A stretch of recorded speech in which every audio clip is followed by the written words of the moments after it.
Seruan agar Gubernur Jawa Tengah Ganjar Pranowo mundur dari jabatannya disuarakan sejumlah mahasiswa yang tergabung dalam Kesatuan Aksi Mahasiswa Islam Indonesia atau KAMI Kota Semarang.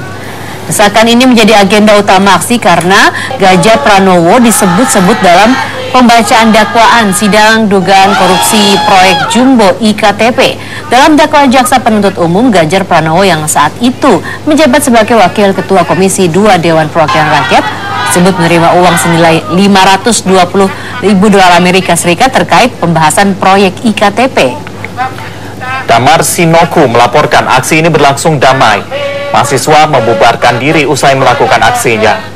Mahasiswa juga mengancam akan terus menggelar aksi serupa sebagai bentuk dukungan kepada Komisi Pemberantasan Korupsi agar mengusut tuntas dugaan korupsi proyek pengadaan KTP elektronik senilai 2,3 miliar rupiah dari anggaran yang dikeluarkan pemerintah sebesar 6 triliun rupiah.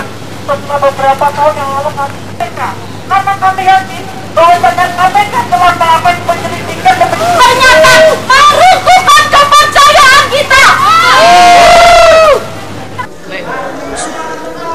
Mega proyek EKTP bertujuan mengintegrasikan secara nasional identitas warga Indonesia yang awalnya berbasis kertas menjadi KTP elektronik berbasis chip. Wujud mega proyek EKTP adalah mendata ulang identitas penduduk sekaligus diberikan nomor induk kependudukan NIK tunggal. Fungsi NIK menurut Permendagri nomor 9 tahun 2011 adalah untuk memecahkan suatu perkara kejahatan yang sulit seperti terorisme, pelaku penggelapan pajak, penyelundupan, pembobolan bank via ATM, kepemilikan KTP ganda yang digunakan untuk pemilu, dan lain sebagainya. Adapun masa berlakunya adalah seumur hidup. Namun, apakah data pribadi ini terjaga kerahasiaannya? Apalagi pelaksanaan EKTP selama ini di bawah PT Biomorphlon, di mana home base dari perusahaan ini sendiri berada di Amerika Serikat. Harus dilihat, harus dibuka juga bentuk perjanjian konsorsium. Kan ada konsorsium ya 5 atau 6 gitu kan. Konsorsium ini bentuk kerjasamanya seperti apa? Apakah mereka misalnya diberikan kewenangan untuk mengelola data? Atau hanya menyelenggarakan proyek terkait dengan perekaman data.